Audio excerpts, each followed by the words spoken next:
Assalamualaikum warahmatullahi wabarakatuh.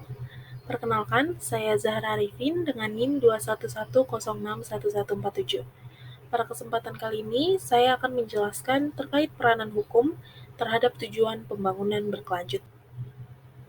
Pembangunan berkelanjutan diartikan sebagai pembangunan yang menjaga keberlangsungan kehidupan sosial masyarakat, pembangunan yang menjaga peningkatan kesejahteraan ekonomi masyarakat, dan pembangunan yang menjaga kualitas lingkungan hidup masyarakat yang didukung oleh tata kelola yang menjaga terselenggaranya pembangunan dan meningkatkan kualitas hidup dari satu generasi ke generasi berikutnya.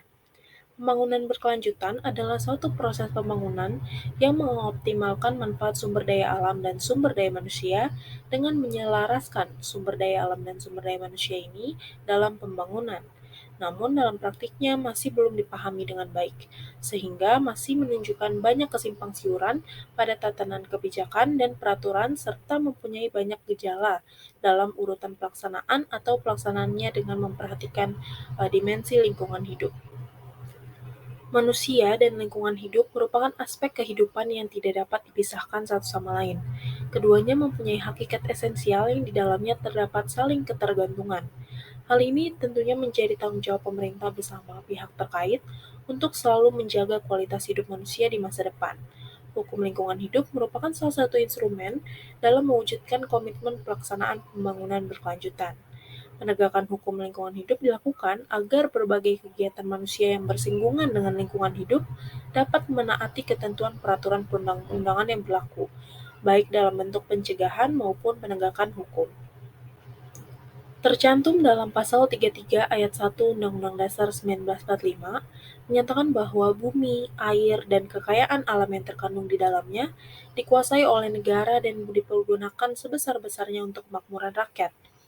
Amanat konstitusi mewajibkan pemerintah untuk mengelola dan memanfaatkan sumber daya alam untuk mewujudkan kesejahteraan rakyat.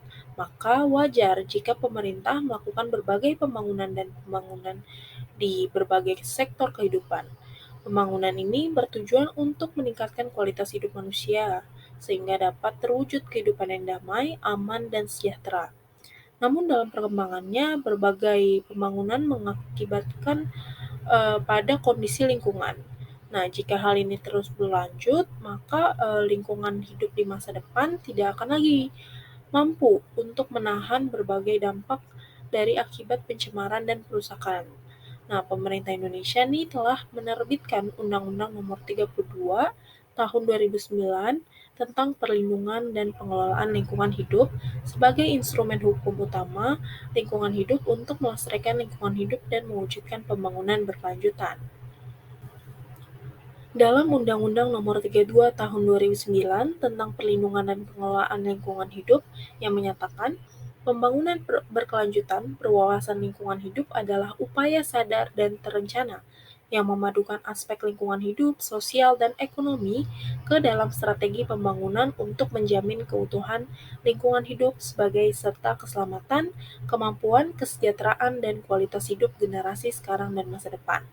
Nah, dengan status negara berkembang dan letak geografis di daerah tropis, Indonesia mempunyai tanggung jawab untuk menyeimbangkan pembangunan yang dilakukan untuk kepentingan ekonomi dan upaya perlindungan, dan mengelola lingkungan hidup tentunya. Hal ini bertujuan agar manfaat pembangunan dapat dirasakan oleh seluruh generasi kehidupan manusia. Nah, dalam melaksanakan pembangunan berkelanjutan melalui Undang-Undang Nomor 32 Tahun 2009, diperlukan instrumen dan alat untuk mengendalikan kerusakan lingkungan hidup.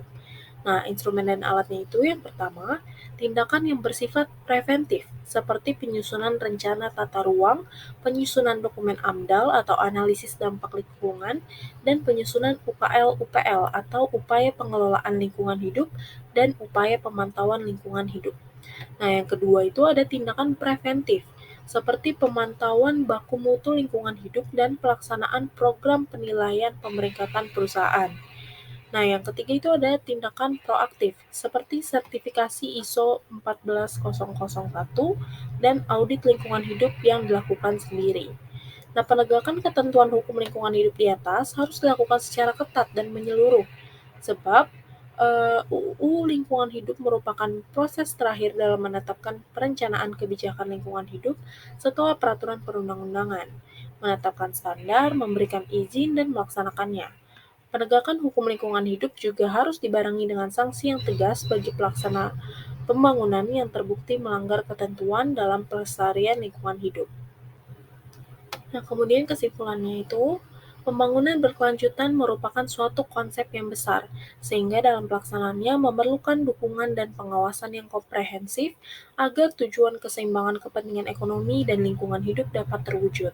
Sebab keberlanjutan pembangunan tidak hanya menjadi tugas pemerintah saja, namun perlu adanya keterlibatan masyarakat di dalamnya. Yang tidak kalah pentingnya adalah fokus pemerintah dalam mendorong hukum lingkungan hidup. Penegakan hukum lingkungan hidup adalah proses akhir dalam siklus peraturan lingkungan hidup pasca perencanaan kebijakan undang-undang, penetapan standar, dan perizinan dan penerapan. Nah, dalam praktiknya, pembangunan berkelanjutan mempunyai hubungan yang kuat dengan hukum lingkungan hidup. Nah, hukum lingkungan hidup merupakan sarana utama yang memberikan ketentuan perlindungan dan pengelolaan lingkungan hidup.